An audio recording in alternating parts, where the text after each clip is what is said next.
After uploading evidence, the next thing to work on is clipping the evidence, so the only important portion of the evidence can be shared.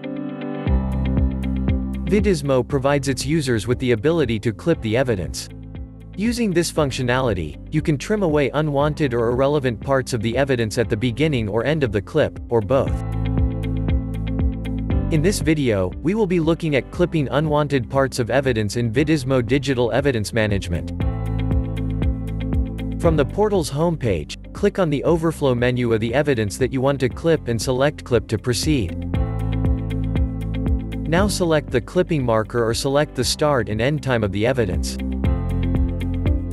The accuracy check is for precision in evidence size, bitrate, and audio bitrate for the clipped evidence. This check is enabled by default, and unchecking it will speed up the clipping workflow, but you may face audio and video synchronization issues, therefore, it is ideal to remain this check enabled. You can select transcode if you want to generate multiple renditions for the clipped evidence. The number of renditions generated would depend upon the enabled encoding profiles and the original evidence file that is being clipped. You can select Generate Thumbnail if you want a new thumbnail for your evidence.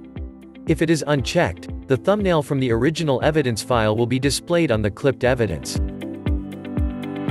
You can check the Insights tab if you want to generate the insights for the clipped evidence. Once you're done, click on the plus-shaped icon and the clipped evidence will appear on the right-hand side of the screen.